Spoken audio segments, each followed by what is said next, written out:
Es muy curioso, ¿no? Como en las situaciones adversas de la vida hay mucha gente que se crece y empieza a encontrar, encuentra una filosofía de vida completamente diferente a la que tendría cualquier persona que no estuviera pasando por eso. ¿Cuál dirías que ha sido como el mayor hito heroico de alguno de esos pacientes que has visto? Uno que decías, pues este está en una situación en la que, aunque si yo estuviera en ella no sabría cómo salir de ahí, pero esta persona ha sabido dar con la clave, ya sea por humor o apoyándose en la familia. ¿Cuál destacarías? Al final haces vínculo con los pacientes, sobre todo cuando lo ves muchas veces son encuentros seres humanos y al final conectas.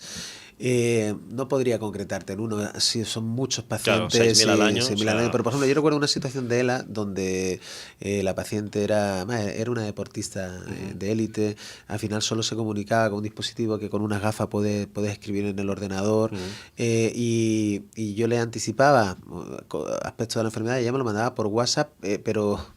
¿Con ese dispositivo? Sí, con ese dispositivo, ¿no? Y entonces al final nos reíamos bastante. De hecho, a veces pues se comunicabas con la mirada. O sea, puedes transmitir muchas cosas con la mirada cuando hay una información previa de complicidad, ¿no?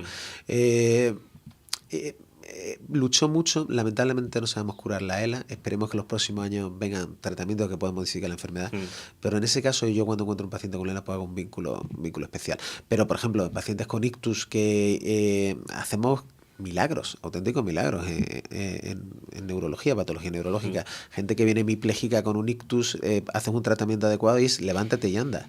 Hostia, Lázaro. Lázaro, hacemos así. Gente que pierde la visión y ve. Claro. Gente que no tiene fuerza como la miastenia grave y tiene fuerza. Lo importante en medicina... Ya no quiero ni pensar qué pasará si os traigo 5 panes y 2 peces. No sé. Ahí no los comemos.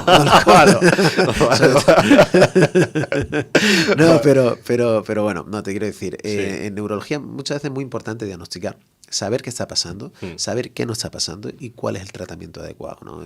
La clave es, y tenemos métodos, el arte de la exploración neurológica, de cómo preguntamos también, una cosa parecida a lo que tú haces, preguntar. Y después con esa información vamos al método científico, con tecnología, con pruebas complementarias para ver exactamente qué hay, por dónde tengo que tirar, ¿no? Hablando de la parte esta de preguntar, cuando... Antes has comentado también que hay pacientes con los que conectas, ¿no? Cuando uno, por ejemplo, tiene un caso de ELA y demás. ¿Cómo haces esa separación? Es decir, porque al final eres un ser humano, como todos, y tienes tus emociones, tus sentimientos, y cuando conectas con un paciente, ¿cómo te abstraes de esa conexión personal que puedas tener con él y te pones en modo objetivo, en modo médico? Voy a salvar la vida de esta persona, pero voy a dejar mis sentimientos de lado. ¿O crees que un médico siempre tiene que tener los sentimientos involucrados? Bueno, son como prismas diferentes, ¿no? Son como... Al final son como apps que vas poniendo, ¿no? Incluso cuando ves... No es lo mismo ver un paciente con un ictus, con un Alzheimer que con epilepsia, vas cambiando, ¿no? Cierta aplicación. Cuando haces el encuentro, al final es un entorno muy respetuoso. Tiene que ser un entorno muy respetuoso, un entorno empático, ¿sabes? Y tiene que ser un entorno donde... Es curioso porque tú obtienes de la otra persona mucha información y de ti pues va a obtener una dar cura, la mano. ¿no? Un saludo nada más, ¿sabes? Vale. Pues porque no es el entorno adecuado y no debe de ser, ¿no? Es decir, una cosa muy técnica, ¿no? Vale. Entonces, bueno, hay gente, por ejemplo, hay médicos que si el paciente es un familiar suyo no están preparados porque hay, digamos, emociones contrapuestas y a lo mejor como hay emotividad no puedes tomar las mejores decisiones y si es familiar prefiere que lo vea otro médico. Yo personalmente veo a todo el mundo y a los míos más, pero yo estoy entrenado para eso y sobre todo para proteger a los míos. Yo no tengo ningún inconveniente. Pues mira, tal vez seamos familia, así que ya... Sí. Bueno, me parece muy interesante ese punto. Y yo siempre he tenido esa duda, como te he comentado, tengo un primo que es médico y siempre le he hecho esta pregunta, digo, ¿cómo? El otro día me comentaba un caso así por encima y le veía cuando me lo comentaba cómo se le ponía la cara y decía, ¿cómo este tío hace la separación, ¿no? De ahora me pongo en modo médico y ahora pues tengo que salvar la vida de esta persona sin tener los sentimientos de por medio, ¿no? Y es algo que yo por lo menos veo complicado. Hay que desconectar, yo creo que se aprende, ¿no? Es decir, bueno, a tu primo hemos quedado que nos lo vamos a traer a España porque faltan médicos aquí, claro, ya está todo atado. Cláusula de rescisión, pagamos y listo.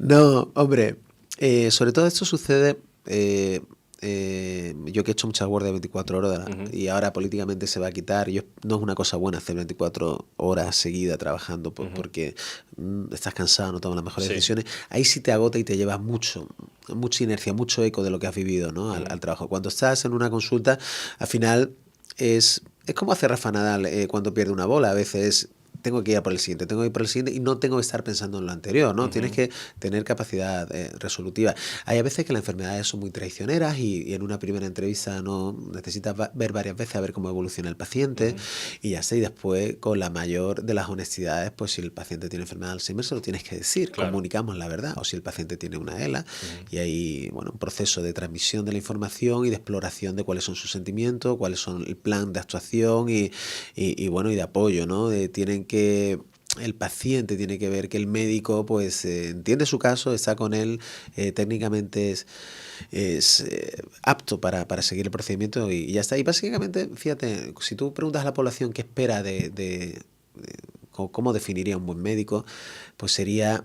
Muchas veces la gente te dice pues que sea buena persona, Sí. que me escuche, que cosas que no piden ni para entrar a la facultad de medicina ni para salir. O sea, Fíjate. es importante en la formación de grado mejorar estos aspectos de comunicación, de empatía, de transmisión de información. O sea, eso es importante. Pero bueno, se aprende con el camino. Está claro, con el tiempo imagino que se va adquiriendo.